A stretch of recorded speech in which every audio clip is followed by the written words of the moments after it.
Hi hello सगळ्यांना नमस्कार. तर आज मी बनवणार आहे चुलीवर आहे ना गाठी बनवणार आहे. तर उद्या गुढीपाडवा आहे. तर गुढीपाडव्याच्या सगळ्यांना हार्दिक हार्दिक शुभेच्छा. त्याला 1 वाटी साखर टाकली आणि अर्धी वाटी पाणी टाकलं.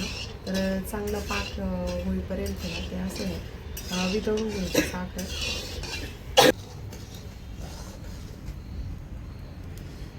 तर मी आपट्याचं भांडं घेतलं आहे आणि आता त्याच्यात आहे ना दोरा टाकणार आहे, पण तेल लावून घेतलं आहे थोडंसं, कारण गाठीला व्यवस्थित नाही. तर वांगे टाकले मी चुलीवर तर भाजायला, आणि चुलीवर आहे ना वांगे छान भाजते. तर भाजून काही तर आता व्यवस्थित आहे ना पाक पण झाला आहे आपला. आणि हे पा गोळी बनती, तर आपल्याला काढून घ्यायचं आहे आता याच्यात.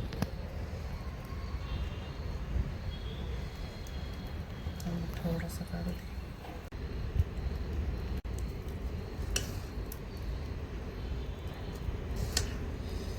तर पाक झाला आहे आमचा आणि आता मी ओतून घेतलं आहे आपल्या पात्रात. तर आपण करतोय गाठी.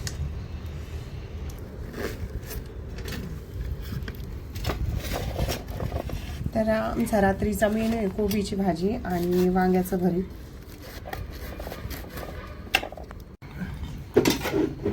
घेतली. तर तुम्ही पाहू शकता किती सोप्या पद्धतीने अशी गाठी तयार. आणि आज मी चुलीवर गाठी बनवलेली आहे.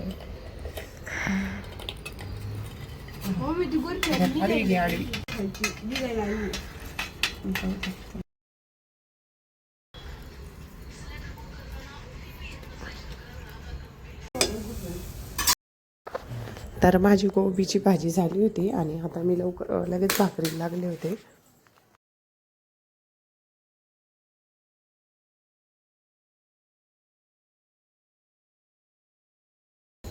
आज ना आभाळ पण आलंय आणि विजा पण चमकतात.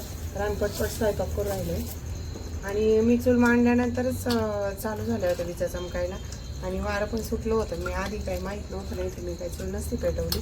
पण आता झालंय भाजी, कोबीची भाजी ती वांगी भाजी झाली आणि भाकरी राहिलं. तर भाकरी घेते करून पटकन.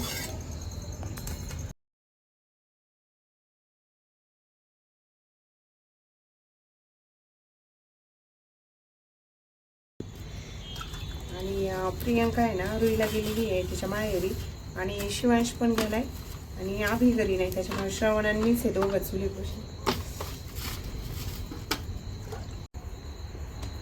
आणि विजा पण भरपूर चमकत आहेत आणि वारा पण सुटले. तर तेव्हा काय मी चूल पेटवली तेव्हा वारं ते काही नव्हतं, म्हणून मी चूल पेटवली होती आज. आणि आवरलं होतं घरातलं, म्हणून म्हटलं चला आज चुलीवर स्वयंपाक करू. तर आज मी चुलीवर गाठी केली, तुम्ही पाहिलीच असेल. तर व्हिडिओ आवडल्यास नक्की लाईक शेअर आणि कमेंट करा.